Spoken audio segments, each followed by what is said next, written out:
Well, y'all doing today? I hope y'all having a blessed day. It's going to be another hot day. We were supposed to have a thunderstorm a couple days ago, and it never came. I mean, I can check the local weather, and I'll tell you right now, every hour it changes. I don't know what keeps some people in business.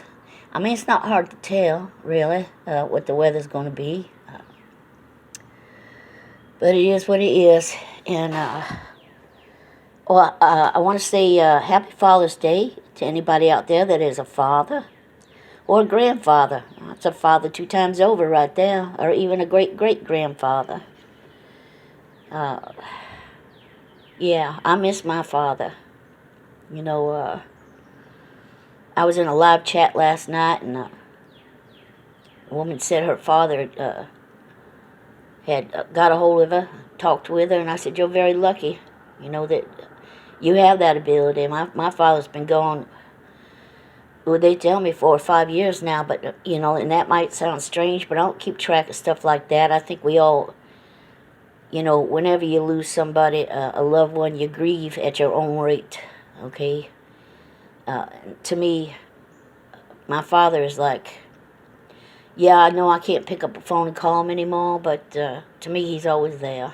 My father was a great father. He was a good man. So if you can contact your father today, wish him Happy Father's Day, all right? So Happy Father's Day to, if I haven't said this already, I'm going to Doc Inc., yeah, and Prepperdale. Happy Father's Day to y'all. I hope somebody spoils you right, all right? I really do. Ooh, so I made a video, but I got rid of it. I wasn't happy with it. I made it yesterday. I had the AC off. It was like 98 degrees, and I decided that I needed to move this whole room around, all the furniture and stuff, because I had had trouble with my HVAC a couple months back, and it was coating everything. My cabinets, the walls in the kitchen, my pantry. Pardon me, I mean, I was having sneezing fits. I'm still having trouble with my throat a little bit. And I had maintenance in here and they fixed it, but I didn't realize the damage that it had done. I mean, it's not your average dust. It's not like a couple weeks worth of dust has built up. I mean, this stuff was blowing and coating everything. I mean, it looked like more like 6 months worth of dust. And when I started pulling everything out, moving everything around, and I opened up the, blinds, was able to get some more sun in here because it's really dark in here. I seen just all the damage it had done. So I went to work doing that. It's really quiet here this morning. A lot of people, this whole parking lot was empty yesterday. I guess a lot of people decided they needed to get out of Dodge. And so they're just resting in this morning.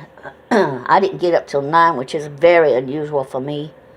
I usually don't sleep more than 3 or 4 hours, and I think some of my neighbors here wonder if I sleep at all right? And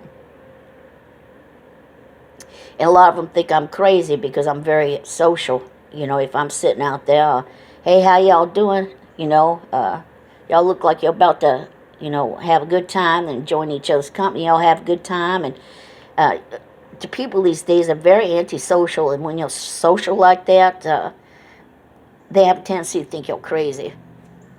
But it's just the generation I came out of. I mean, you were social, You didn't talk to strangers as a kid, but when you got older, you were social. You said hello to people, especially elderly people. So, but I think a lot of people think that I'm just the old crazy lady that lives up here in the apartment, old hippie even, Yeah, so I can live with that. That's all right. But yeah, but it's you. I guess you really have to be there to see the look on their faces sometimes when you say, "Hey, how you doing? How's your day going?" They'll look at you like, "I don't know you. What do you want?" It's like, And it's, I guess it's a part of this generation that came out of being on computers all the time, and where there's no one-on-one being social. Anyway, so I moved this room around, and I had to wipe everything off. I still got to wipe a lot of stuff off. I mean, I could have spent all day yesterday doing that. I turned off the AC. Like I said, it was 98 degrees in here outside, and with the humidity, a whole lot hotter than that. It's very humid here. I'm less than 2 miles from the Arkansas River. I live on a mountainside, so yeah, it's very humid here. And yeah, so I turned off the AC because I figured I'm sweating bullets. Well, I have it on, really. I have a condition where I cannot stand for too long or sit for too long. Okay, so when I did sit down, and take my break, I'd crank the AC up and shut the door. But I still got a lot to do. That's the hydroponic system over there. My son got me actually a couple years ago for Mother's Day. It came with a part that was messed up.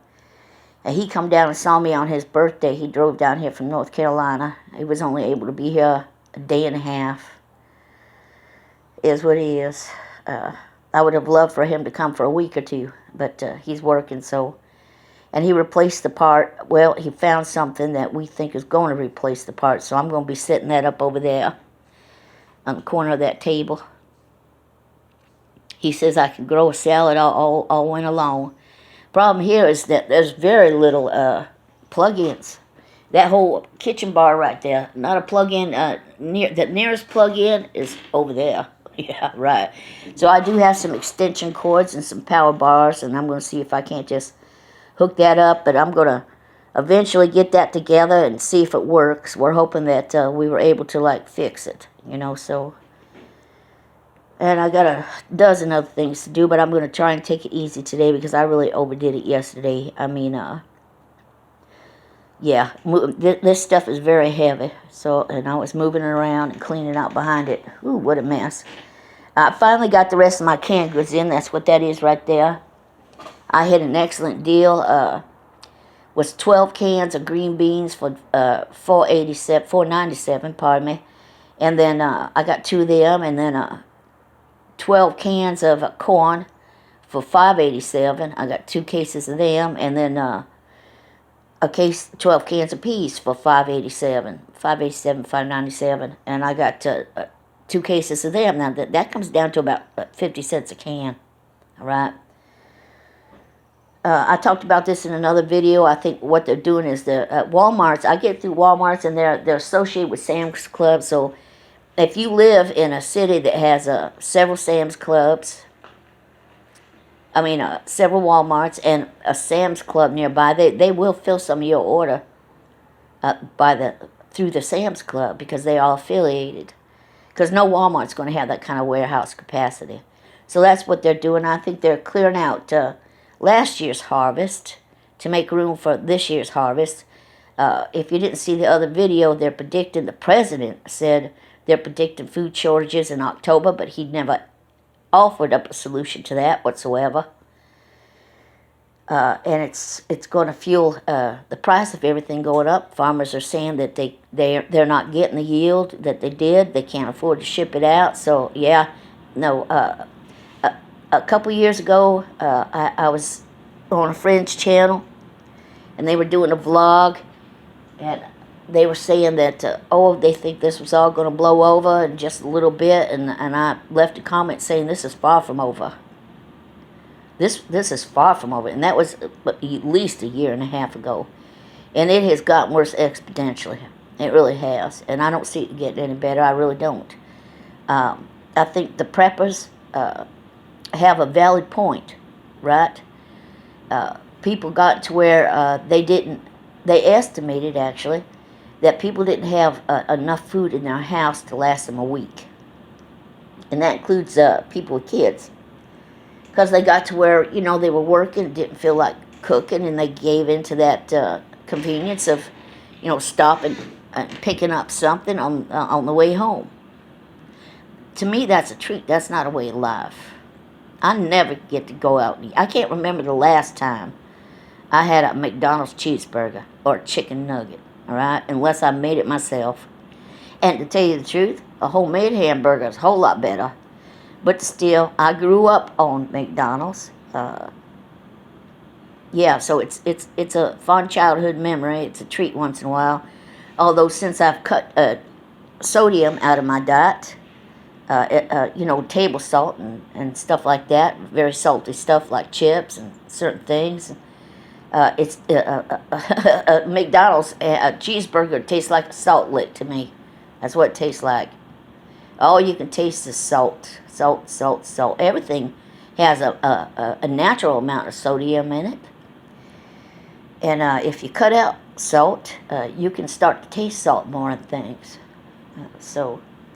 And you do need iodine.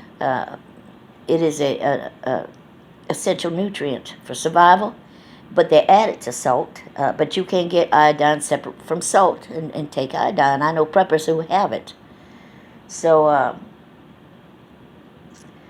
there's so many other things. I just want to get to work finishing this up, but I ain't going to overdo it. I overdid it yesterday. And I'm feeling it today, trust me. But I'm feeling a whole lot better than I thought I was going to. Yeah, so I'm looking forward to getting set up. I needed to get set up before I really started some of my artwork, some of my crafts and stuff like that. That table right there is going to play a very integral part of that, in that. I was on break last night. I went into a live chat, a channel that I just started following. Shadow Scott Swede is the name of the channel. And he's up in Switzerland with his partner. And they do some prepping stuff. And they do the live chats. And people talk about issues. Last night we were talking about they have found a way to take somebody's consciousness and translate it onto something like a hard drive and insert it into AI. Wrap your head around that.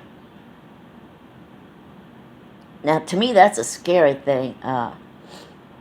Because we're in a position where we have no choice but we're outside the box, outside looking in. Ain't nobody ever been in AI, lived in AI, been a symbiote to an AI. So we really don't know what that would be like, now do we? We're formulating a lot of opinions on what it is to be outside looking in. But if we were inside, what would that be? It might be a whole different story. We might feel totally detached from reality. And that's when you start getting the stuff that good horror stories are written from. What if AI takes over our consciousness? And we can't relay to anybody that it's a horrible thing to do, that nobody should do it. It's the stuff science fiction is made of, all right? So, but it's hard to wrap your head around that. It really is. Anyway, that came up as a topic in a live chat last night with Shadow Scott Swede. It was a very interesting topic to discuss. He's up in Switzerland now. I haven't really checked his channel out too much. I'm hoping that he's got some videos of maybe doing a walk around his yard or a park or something. I'd like to see, personally, I'd like to see more videos of Switzerland. I can imagine how beautiful it is there. I'm sure I could get online and look some stuff up, but I don't think it'd be the same as, if he got out and went to a park, did a walk around and made a nice video. But for all I know, he has. And somebody in the chat last night mentioned that they had met a friend online from India and they had invited him up to India, but they wasn't sure they'd wanted to go. Well, to me, if you know somebody, chatted with them long enough and stuff like that, and in a public forum, I'd go in a heartbeat. I'd go in a heartbeat. My bags would be packed so quick, I'd go in a heartbeat. I was in another chat when somebody mentioned that, and the host said I'd go in a heartbeat. I was like, man after my own heart, and that would be Mark the Shark. He said he'd go in a heartbeat, and I would too. I would too. Some people are like that. Some people like to travel. They like to diversify the chapters in their book. all right? And be cultured. Some people just do. Some people don't. Some people don't care if they ever leave the farm, you know. And it's all good. It's all good. You know, we were talking about introverts and extroverts, and people were saying they're either an introvert or an extrovert, and I said I'm an ambivert. And somebody said, I've never, can you explain that to me? I've never quite ever seen that, you know, that before. I don't know what that is. And the host explained it to him, that an ambivert is somebody that is an introvert. They like their me time. They need to be alone, but they can be an extrovert too. When they feel the need to socialize, they will socialize. I said, exactly. That's exactly what I am. But the other person had never heard that before, and it was news to them. So I mean, we learn something. We can learn something if we're open to learning something. Sometimes, of course, you can't believe anything you see and half of what you hear. So, you know, whenever you learn something, it really interests you. You want to Google it or look it up on YouTube, and you know, get some more information on that. Now, I heard somebody in a chat room saying we needed to get back to eating moldy bread. There ain't nothing wrong with eating moldy bread. But the fact of and they were talking about penicillin, you know. But the fact of the matter is, penicillin is, it's refined. You know, it's not just eating moldy bread. There's other processes that go along with eating that moldy bread that produces an antibiotic. All right? There is actually, if you Google this, diseases that you can get that will kill you from eating moldy bread. Not all mold is the same. You know, it may grow on the same piece of bread, but it's not all the same. So, you know, you got to be careful with stuff like that. You really do. So anyway, as much as I want to get back to this today, I think that I'm just going to take it easy. I really overdid it yesterday. And it's another hot one here today. So much for that thunderstorm they said we were going to have. Right, so again, happy Father's Day to all you out there that are fathers. And I hope you all have a blessed day. Bye-bye.